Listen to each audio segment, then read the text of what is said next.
Bonjour, alors aujourd'hui on va parler d'Helicobacter pylori qui serait la cause de nombreux problèmes d'estomac. Donc voici les études que j'ai utilisées pour faire cette vidéo, je les mettrai dans la description sous cette vidéo. Alors, Helicobacter pylori, qu'est-ce que c'est? C'est une bactérie qui est très commune, qui est trouvée chez au moins 50% des humains, mais d'autres sources disent que c'est même jusqu'à 100%.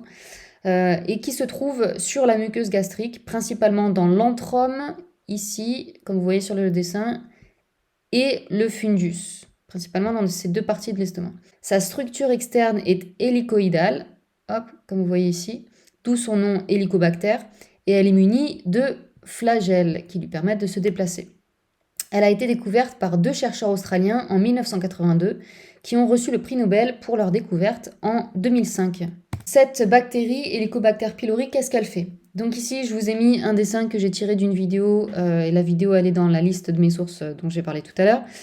Donc ici, vous avez l'estomac, et ici, vous avez une coupe de l'estomac. Ici, vous voyez les cellules épithéliales de l'estomac. Au-dessus, il y a une couche de mucus qui protège les cellules de la couche d'acide qui se trouve encore au-dessus. Cette couche d'acide qui nous permet de digérer ce qu'on mange. Et au-dessus de la couche d'acide, il y a la lumière de l'estomac, là où on trouve les bactéries, dont H. pylori. Donc comment ça se passe? Donc H. pylori se trouve ici, et puis il a une enzyme qui s'appelle uréase qui lui permet de sécréter de l'ammoniac qui est très alcalin et donc qui neutralise l'acidité, ce qui lui permet de survivre dans l'environnement acide de l'estomac, donc qui lui permet de traverser cette couche d'acide, d'atteindre la couche de mucus, donc elle se déplace avec ces petites flagelles qu'on a vues tout à l'heure, elle traverse le mucus et elle atteint les cellules épithéliales de l'estomac. Là, elle s'accroche à ces cellules et elle produit des exotoxines qui s'appellent VACA et CAGA qui perturbent l'intégrité des cellules et provoquent l'inflammation.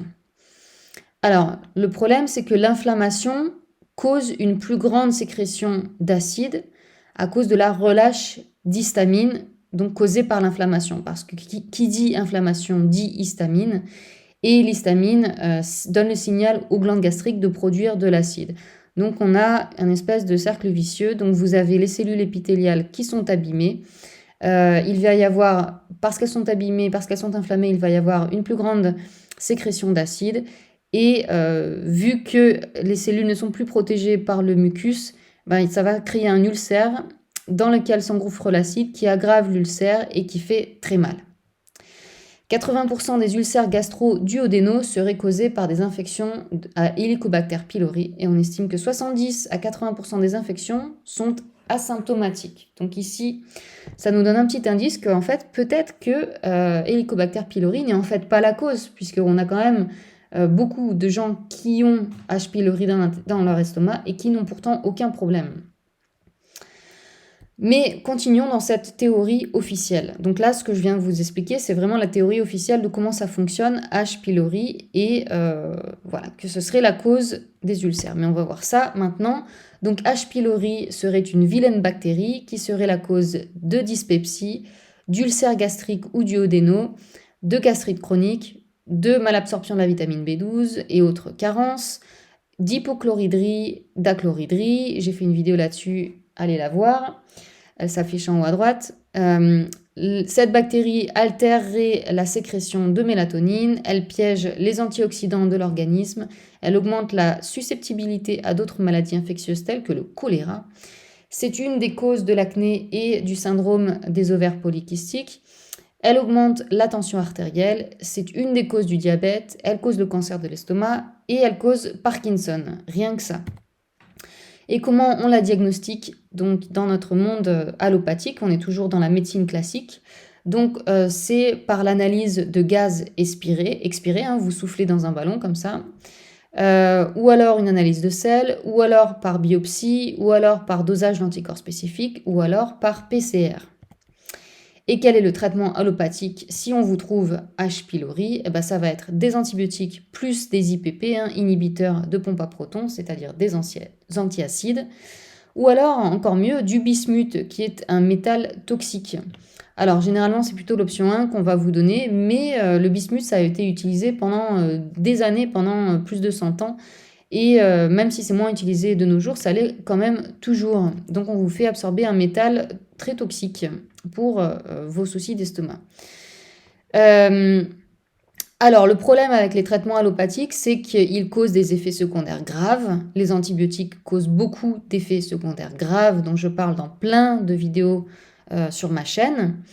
Et les IPP, les inhibiteurs de pompe à protons, causent aussi beaucoup d'effets secondaires graves. J'ai fait récemment une vidéo sur les IPP. Allez la voir si vous avez des questions à ce propos-là.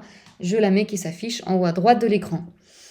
Et en plus, non seulement ça a des effets secondaires graves, mais souvent H. pylori revient après le traitement. On a cet extrait d'études, par exemple, qui nous disent ça. Cependant, la trithérapie à base d'IPP offre un faible succès thérapeutique.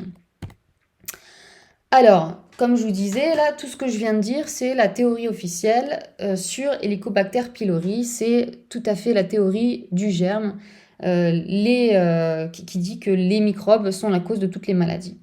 Alors moi, j'ai pas exactement la même compréhension des choses. Donc maintenant, on va voir l'autre côté des choses. On va voir que peut-être en fait, cette bactérie, Helicobacter pylori, n'est pas la cause de tous les soucis qu'on a vus précédemment, de tout ça. On va voir qu'en fait, peut-être que cette bactérie se retrouve là parce que il y a eu un déséquilibre et que cette bactérie ne serait pas la cause de tous les problèmes, mais ne serait que la conséquence d'un déséquilibre. Tout comme si vous voyez des pompiers sur le lieu d'un incendie, vous n'allez pas dire que c'est les pompiers qui ont causé l'incendie. Les pompiers sont là parce qu'il y a un incendie. C'est toute la différence entre la théorie du germe et la théorie du terrain. Donc la théorie du germe, qui est la théorie la plus... qui a été complètement adoptée par le système médical depuis le début du XXe siècle, cette théorie du germe accuse les germes, donc les microbes, de causer toutes les maladies, alors que la théorie du terrain, elle voit les choses autrement. On a les bactéries dans un milieu spécifique parce que ce milieu-là a un équilibre tel qu'il va attirer certaines bactéries et pas d'autres. Voilà. Donc, pourquoi moi je pense que H. pylori n'est pas la cause, mais serait plutôt la conséquence d'un déséquilibre? Eh bien, pour plusieurs raisons qu'on va développer maintenant. Alors déjà, on peut voir dans plusieurs études que H. pylori peut être en fait bénéfique pour notre santé. Des études récentes montrent que la bactérie n'est pas nécessairement pathogène. H. pylori pourrait être considérée comme une flore normale acquise, naturelle, et comme une bactérie immunomodulatrice. On voit dans ces études que H. pylori protège du cancer de l'œsophage, protège de l'obésité et du diabète de type 2, prévient l'asthme, est un immunomodulateur contre les agents infectieux tels que Mycobacterium tuberculosis, et elle joue un rôle essentiel dans la prévention du carcinome de l'œsophage. Bon, enfin, ce qui rejoint le point numéro 1. Alors, figurez-vous qu'on a un microbiote dans notre estomac. Et oui, on entend tout le temps, partout, que dans notre estomac, il n'y a pas de bactéries. Je suis même allée voir la page Wikipédia d'H. pylori pour faire cette vidéo, pour préparer cette vidéo.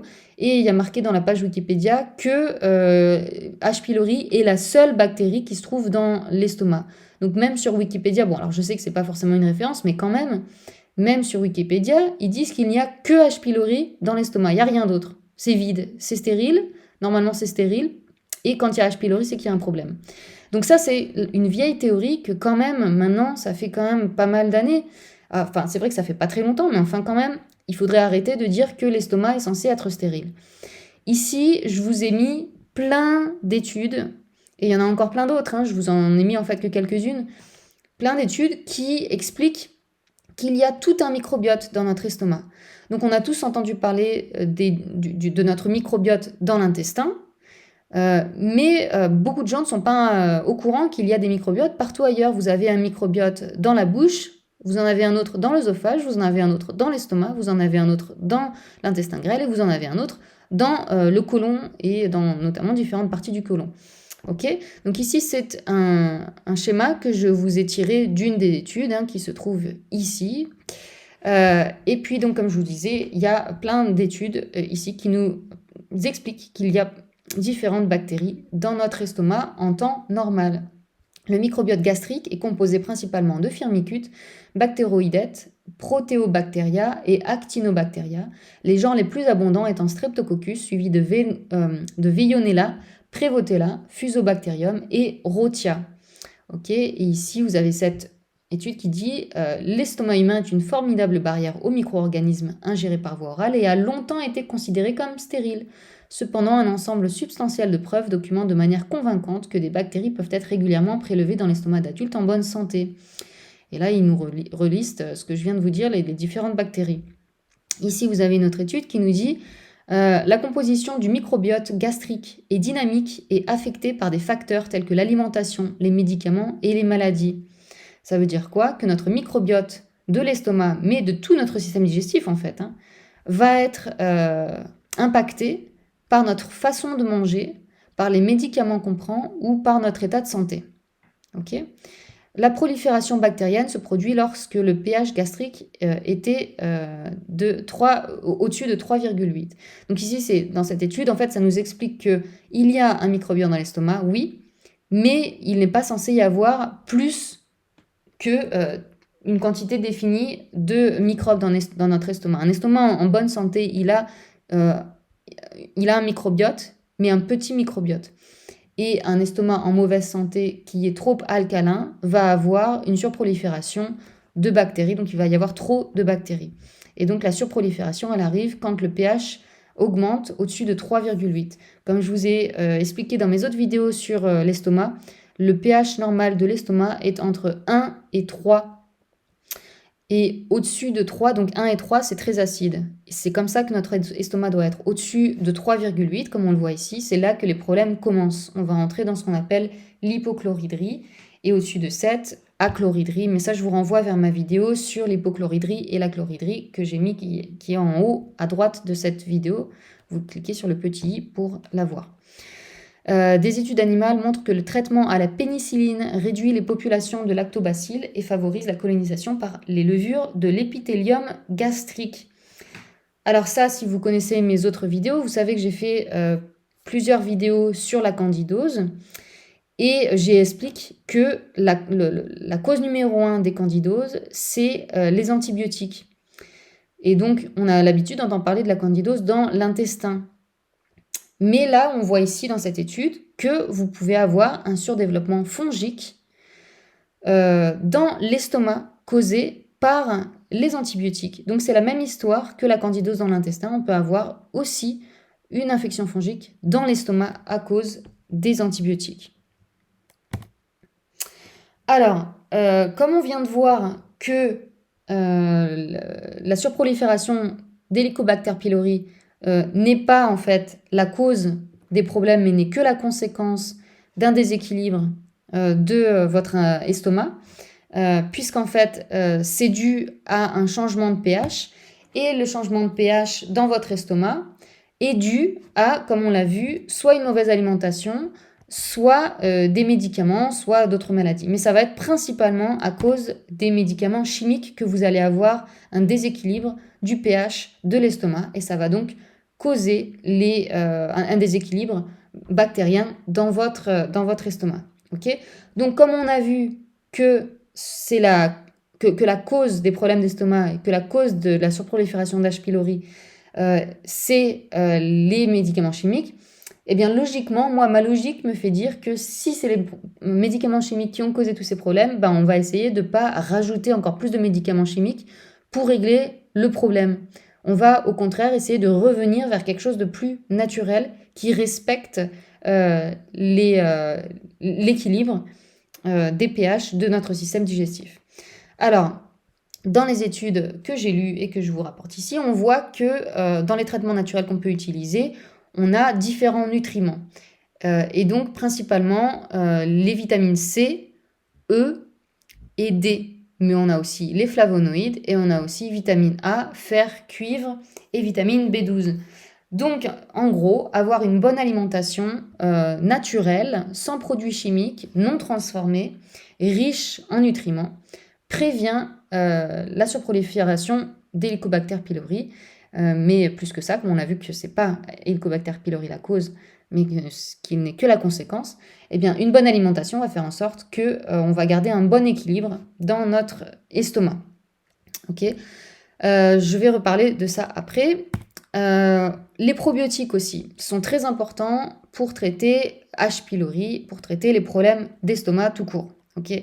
Là, je vous ai mis plein d'études qui nous expliquent qu'il y a plein de souches différentes de probiotiques qui vont aider à rétablir l'équilibre dans votre estomac et donc faire en sorte de baisser la population d'H. pylori. Alors, je ne vais pas tout vous lire, hein, vous mettez pause si vous voulez, mais ici, vous avez la liste des différentes souches qu'ils ont trouvées qui aidaient à lutter contre la surprolifération d'H. pylori. Alors, il y a plusieurs années, on parlait surtout de la souche Lactobacillus reuteri, mais comme je le dis toujours, alors d'habitude je le dis pour l'intestin, mais en fait c'est pour tout votre système digestif. Donc dans votre système digestif, vous ne devez pas avoir une monoculture, vous devez avoir une jungle. Okay, donc, ça n'est pas une bonne idée de ne prendre qu'une seule souche de probiotiques, même juste 2 ou 3 ou 4. En fait, il faut le plus de souches possible. Donc, ça m'est arrivé plusieurs fois d'avoir des personnes qui me disaient oui, Lactobacillus reuteri, ou alors on me sortait une autre souche et on me disait celle-là va régler tous les problèmes. Je l'ai lu dans des études, je l'ai lu dans des articles. Et moi, ma réponse était toujours la même. Vous tomberez sur des études qui disent telle souche est miraculeuse, mais au final, vous verrez que c'est une grande diversité de souches qui va vous guérir. Comme je viens de le dire, votre système digestif ne doit pas être une monoculture, ça doit être une jungle. Vous ne serez en bonne santé que quand vous aurez des centaines et des centaines, voire des milliers de souches différentes dans votre système digestif. Donc ne focalisez pas sur une seule souche, il faut vraiment que vous preniez des probiotiques ou des aliments probiotiques les plus riches possibles en différentes souches. Et donc pourquoi les probiotiques aident à rétablir l'équilibre ? Pour plusieurs raisons, mais principalement parce que les probiotiques produisent de l'acide. Et comme on l'a vu, l'estomac doit être acide. Et comme on l'a vu, H. pylori, lui, il va créer de l'alcalinité. Et il ne faut pas que votre estomac soit alcalin, il faut qu'il soit acide. Donc les lactobacillus, mais pas que eux, hein, les bifidobacterium aussi, et d'autres dont je vais reparler après, vont rétablir un bon équilibre, un bon pH dans votre estomac, ce qui va faire que votre estomac va retrouver son équilibre, ce qui va faire que H. pylori va partir ou va beaucoup réduire, et donc vous allez régler vos problèmes comme ça. Donc dans les études, on voit qu'il y a aussi certains traitements naturels avec des plantes qui peuvent aider. Notamment ici, ils ont vu que 30 plantes médicinales chinoises étaient prescrites pour les problèmes gastriques, et ils ont listé plusieurs plantes ici que je ne vais pas vous lire parce que la plupart on ne les connaît pas par chez nous, c'est plutôt dans la médecine chinoise et ayurvédique qu'on les trouve souvent, mais dans nos contrées c'est pas très très courant. Parmi celles qu'on connaît, on a le clou de girofle, on a l'argousier et on a le séné. Voilà. Une autre étude nous parle d'agrumes. Avec différents agrumes, ils ont réussi à lutter contre la surprolifération d'H. pylori. Dans une autre étude, on a 2 plantes originaires d'Argentine, que je ne vous lirai pas, qui sont ici. Et dans une autre étude, on a le jus de canneberge, qui fonctionne tout comme pour les cystites. On sait que quand on a une cystite, il faut boire beaucoup de jus de canneberge pur, sans sucre évidemment. Le jus de canneberge, qu'est-ce que ça fait ? Ça fait que les bactéries ne vont pas réussir à s'accrocher sur les parois sur les parois de notre vessie, quand on parle de la cystite, mais ça a le même fonctionnement dans notre estomac. Donc les bactéries ne vont pas réussir à s'accrocher, elles vont glisser et elles vont être éliminées. Donc le jus de canneberge, ça aide non seulement pour la cystite, mais aussi pour les gastrites à H. pylori.